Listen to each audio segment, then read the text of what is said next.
As AI is starting to be used within the M&E space, you really need a high performance workstation that gives you a lot of flexibility. Let's talk about it right now on A Cup of Joe.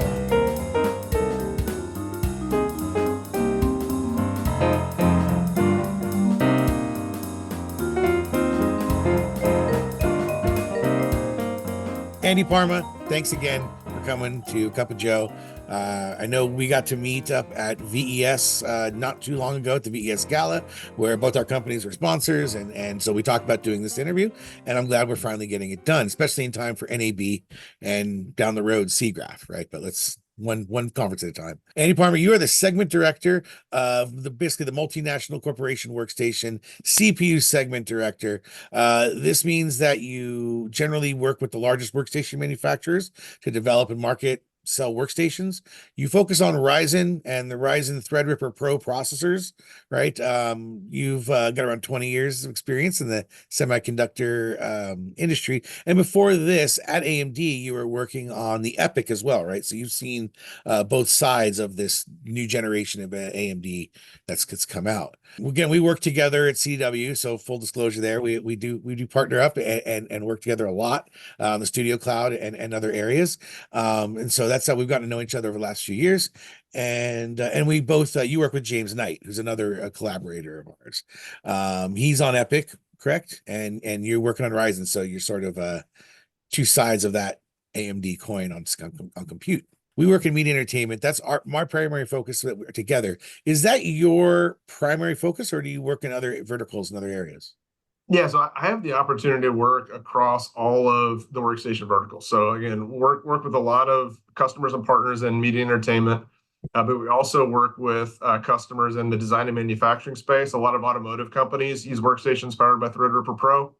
Architecture, engineering, and construction. So a lot of innovation that's happening within the architecture space. Customers using Threadripper Pro for, and then a lot of software developers. So we see when we launch a new Threadripper Pro, the first groups of folks that will adopt the new ones are within media and entertainment, and then also within software development. So a lot of game developers are building games using Threadripper Pro processors. So one of our customers about a couple of months ago put out a case study. It's a Respawn Entertainment, so they are a subsidiary of EA, and so they talked about how they built the new Jedi Survivor game using Threadripper Pro powered workstation. So I have the opportunity to work with incredibly innovative people across a number of verticals doing some really fun projects. Oh, cool. Now, I mentioned previously too the EPYC and your previous experience. Can you tell us just a little bit, for those that aren't aware, like what's the difference between EPYC and Threadripper? People hear about them both. Sure. So EPYC is really optimized for server workflows and server environments versus Threadripper Pro being optimized for workstation environments. And so what that means is in the AMD Infinity architecture that we build our chips with, the same building blocks are used to make an EPYC versus making a Threadripper Pro. Like I said, what we call the CCD, the core and cache die, those are the same core and cache die. What we call the IO die, where all of the PCI Express controllers, where all of the memory channels are. In the case of EPYC, where you've got two processors and a server, all of those links that connect the multiprocessors together, they're all on the IO die. But when we put them together, we make EPYC in such a way that the performance is going to be consistent across every EPYC in the data center, which is what you want, right? You want uniform performance across your data center versus for a Threadripper Pro, when we put it in a workstation, we optimize it and we tune it and we tweak it in such a way that everyone is going to run as fast as it possibly can. So a lot of our boost algorithms and things like that, where we boost the frequency, like every Threadripper will run as fast as it possibly can, versus EPYC, we optimize that every EPYC runs at the same speed, so that way, again, if you're doing virtual machines, or if you're doing just bare metal, but your workload's migrating across the data center, you want to get a consistent performance there.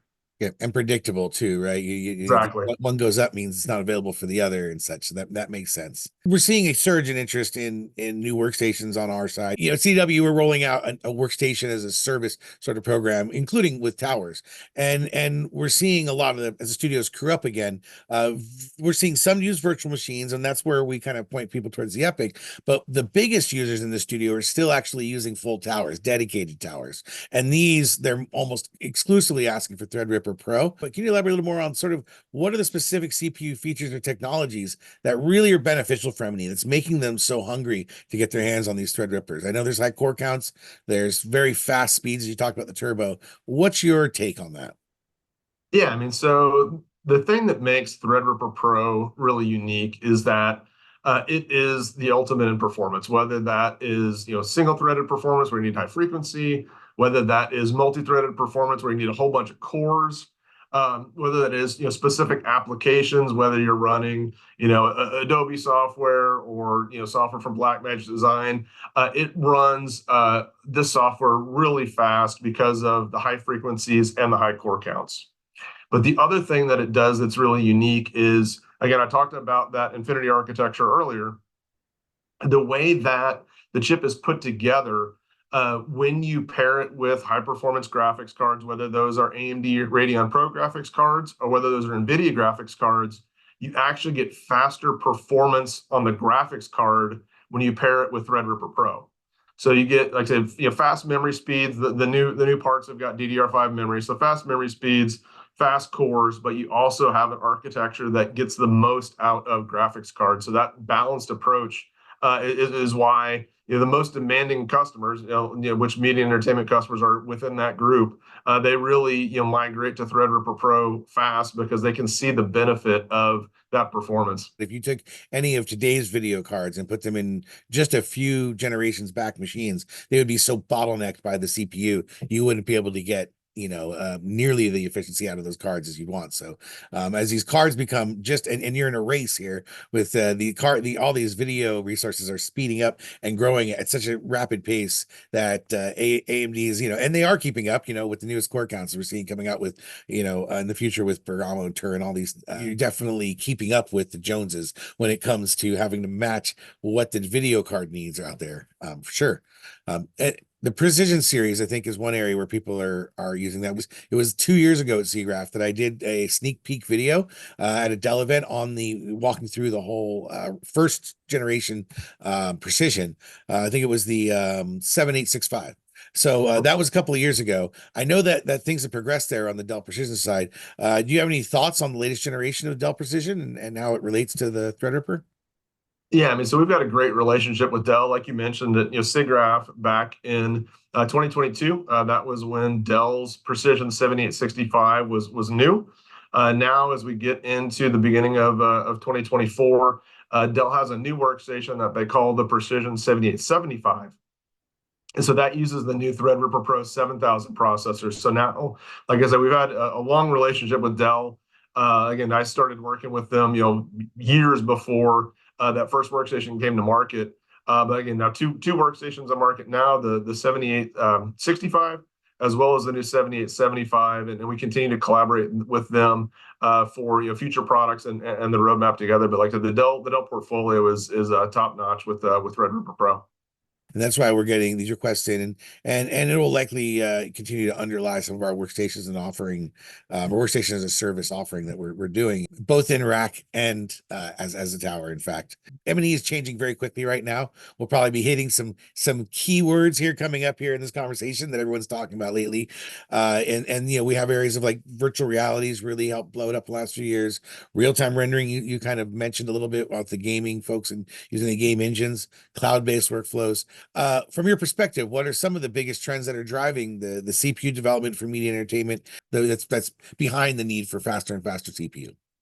Yeah, I mean, so one of the big growth drivers within M&E over the last several years has been virtual production, and there are dozens of stages all around the world using Threadripper Pro powered workstations for virtual production. One of the other things that is continuing to happen is that as AI is starting to be used within the M&E space, you really need a high performance workstation that gives you a lot of flexibility. Like I said, these new Dell workstation that we talked about earlier, the Precision 7875, it can have three high performance AI engines, one Threadripper Pro processor, two high performance graphics cards. So as AI continues to become a bigger part of media entertainment workflows, you've got a lot of flexibility for the future. So I was actually in a session earlier this week with the Visual Effects Society. Kind of talked about how AI is influencing M&E right now for a lot of workflows. It's still not quite there, but you can see when you look back from where we were a year ago to where we are now, there's been significant progress made. So again, before we get to the point where AI powered workflows are going to be a huge impact for feature films, I think we've got a little ways to go there still, but again, tremendous innovation within the AI space, and something that as we think about, when people are buying new hardware, and going to keep it for 3 to 4 years, it's definitely something that's going to impact the hardware decision today for how you're going to use it in the next 2, 3, 4 years. Yeah, some of these learning models that are out there on running on server farms right now are likely going to be running on local machines here within a couple of years. And and when I say local machines, these are going to need to be powerful machines. And this is again where the Threadripper comes back into the conversation. Yeah. So coming up, I mentioned NAB and SIGGRAPH. First and foremost, are you going to be at NAB? I mean, hopefully this video comes out before we actually hit the floor. But are you Uh, going to be there this year, or is AMD going to be present?